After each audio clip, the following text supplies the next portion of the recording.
Good evening, everyone. It is Monday, March 4th. Welcome to the Whitestown Redevelopment Commission meeting. We'd like to go ahead and call this meeting to order. First item on the agenda is a roll call. Present. Present. Howdy. Here. Thank you all. Next item on the agenda is the Pledge of Allegiance. So if you'd please join me.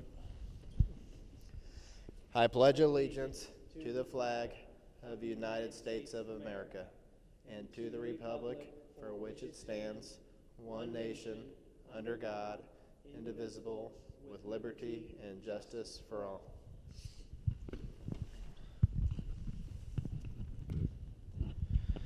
The first item on the agenda is a public request to speak. So did not receive any notes, but if anyone is willing to say a few words, please feel free to do so.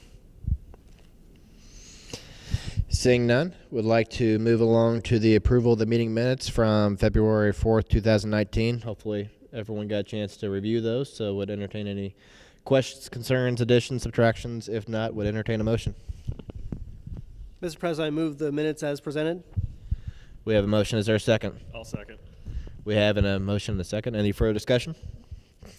If not, would entertain a vote for adopting the meeting minutes from February 4th. So those in favor, please signify by saying aye. Aye. Those opposed, please say no. Motion carries. Moving along to presentations. We have one presentation scheduled for this evening, and that would be Reedy Financial Group, which is going to be going over the RDC reporting requirements. And you do see a document in front of you as well, but look forward to hearing more about it. Good evening. I'm Mason Cochran with Reedy Financial Group. Here to go over this with you. Every April, the RDC is required by the DLGF to present the financials of the prior year to the council and then also to the town council before April 15th. So that's what this is. If you look at the first page, it's the table of contents that shows this is a very large document. We're going to speed through it. A lot of this is blank pages, and I'll go over that. We'll really hit on the important pages. So the first page that says page 3 of 34 at the top just shows an overview of all the April reporting requirements under green, and that's what this whole document covers. Down at the bottom, it shows some other action items that the RDC will have throughout the year, which is in June 15th, we have to calculate the pass-through calculation, and then August 1st or sometime in the fall, we do neutralizations to determine what your increment and base will be for the following year. So moving on to page 4, this is just an overview of 2018, the RDC, showing all the commissioners and officers. You guys had no employees, and local counsel is Dennis Otten. Page 5 is probably the most important page in this document. This is an overview of all of your allocation areas, and it's all color-coded. The rest of the document will flow with these colors. Depending on the page will show which color referring to which allocation area, but this shows the declaratory dates, the base assessment dates, and the TIF expiration dates of all of your allocation areas. So this is a useful tool to have to see the overall status of the RDC. And then moving on to the next pages, this just shows monthly cash balances by funds. So page 6 is the redevelopment fund. Not too much happened there. 150,000 about was spent. The next page, page 7, is Perry, and this is our big fund.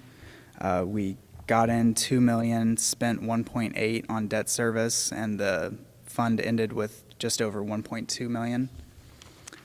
Following that is Maple Grove. We got in about 825, spent 265, and the fund ended with almost 1.1 million.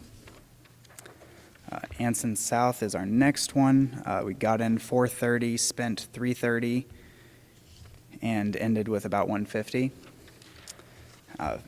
Fishback, nothing's really happening there yet.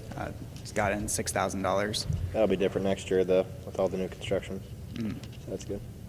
And then all the rest of these are new TIF, so nothing else is happening. NDOT, we just established. Green Park was just established. Mauer Commons was just established. Legacy Core got $5 in December. So those were the just monthly overviews, just showing the dollar amounts. These next pages that we're looking at will show the actual breakdowns on what things were spent on. So this first one, we can see that in the redevelopment fund, that $150 that was spent was on roof and parking lot projects.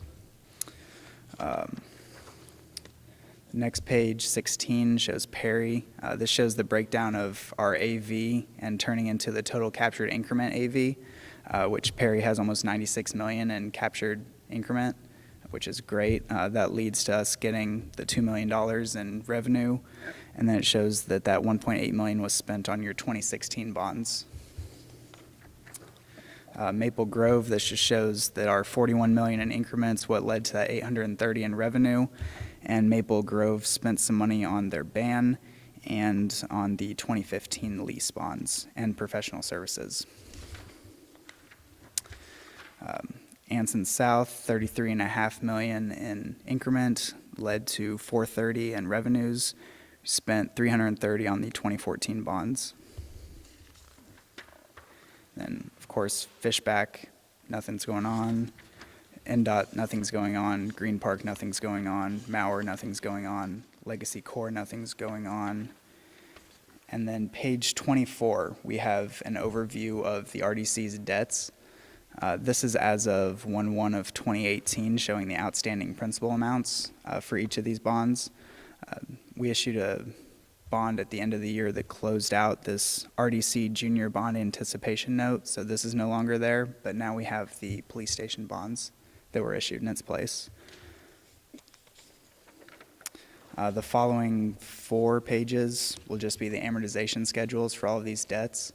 One interesting thing about these is we've highlighted in orange the call dates on all these bonds, so this is when they're eligible to be refunded, depending on if market interest rates are better. So around this orange block is when we'll start looking at this to see if you guys can get any savings on these bonds. So like I said, the next 4 pages are all those. And then page 29 through 34 are parcel lists of each of the allocation areas, showing the name of the parcel owner, the parcel number, their gross AV, their net AV, their base AV, and their incremental AV. And that's the report. Does anyone have any questions?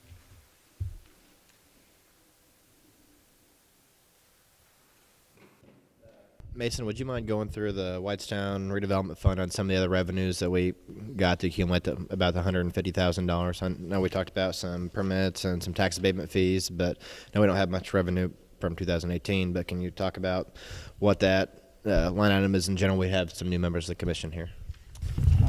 Let's see. I think it's page 4 or 5 or 4 or 5. Gotcha.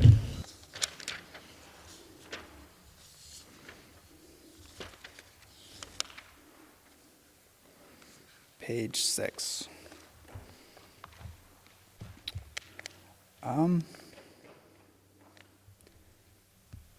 This is, I'm going to go to the other breakdown of it.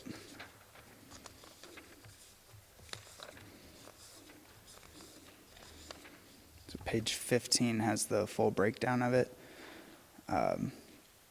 This is just a fund that has miscellaneous revenues that's not actually getting anything from allocation areas, which is why there's no breakdown of AV to capture an increment. And it looks like there's just a large cash balance that was spent down this year. So. I think this is kind of the point of the historical tax abatement fees that counts collected over the years. At the time, there's been a big amount, I think it's deposited to that fund. It was just some of the RDC members, you may or may not know this, but every time an applicant applies for tax abatement to the town, if the abatement is approved, has a fee, I think it's $3,000. That goes towards administrative costs and it's deposited to this fund. Historically, and I think it's been a while, probably go back about 10 or 12 years ago, the town had a more aggressive abatement fee schedule. And this was when the town, frankly, just didn't have as many fund balances and needed monies to be able to do things to provide services. And so on larger abatements, the town was able to recoup larger fees.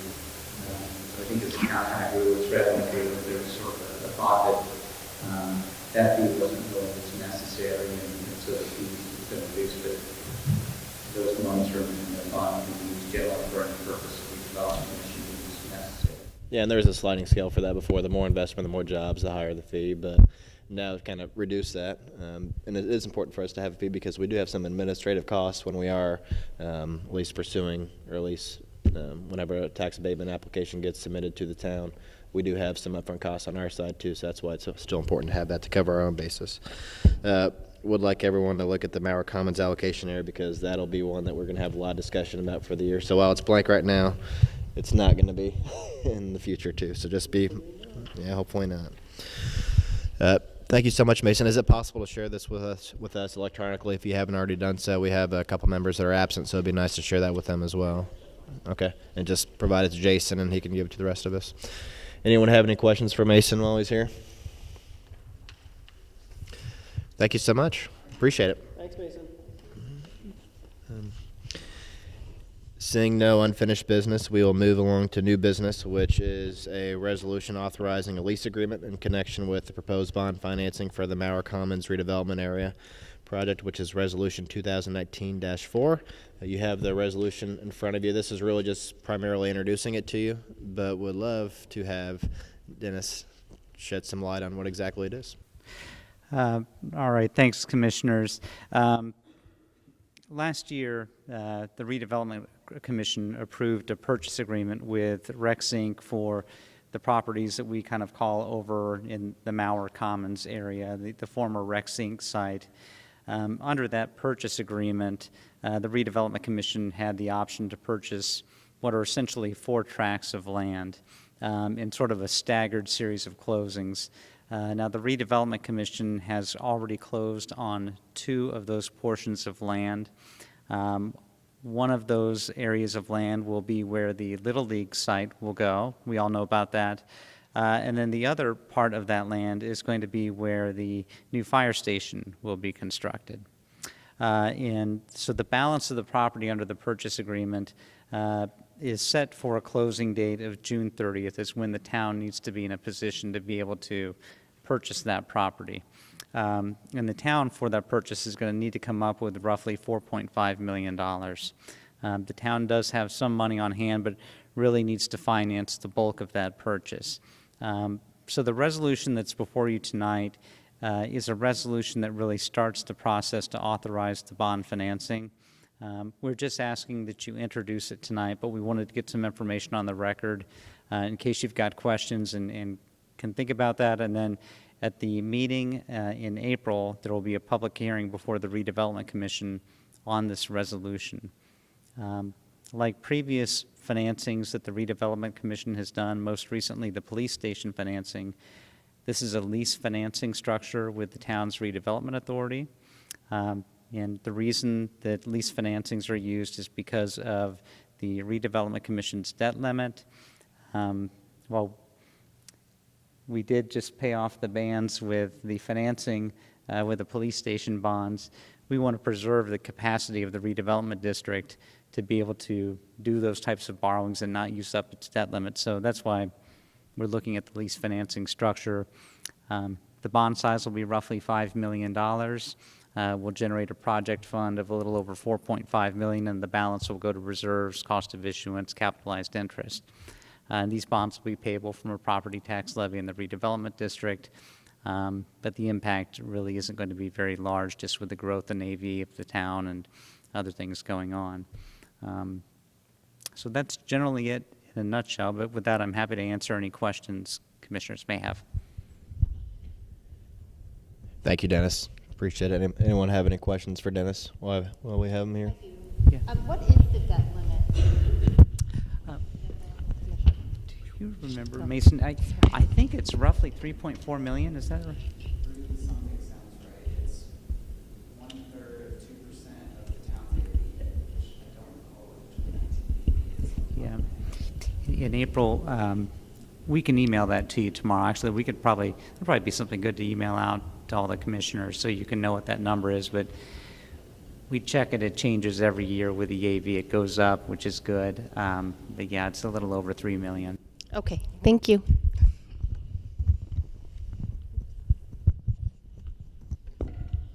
Any other questions for Dennis?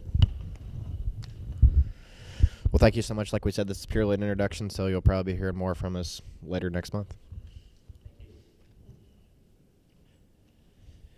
Seeing no other new business, is there any other items to come before the commission? Mr. President, we did adjourn. Well, hold on. So we have a Boone County State of the Community. We have Clint Baum, who's going to be presenting off the town of Whitestown tomorrow. So everyone check out, retweet, whatever on social media for that. Also, when we're talking about the Rex property, we have received some proposals for developers on that. That was submitted to Nathan Messer from the town parks director. So I've asked Adam Hess, Jason Lawson, and myself to go ahead and review those, make sure they're in line, and hopefully have a presentation before the RDC in the next couple months on those.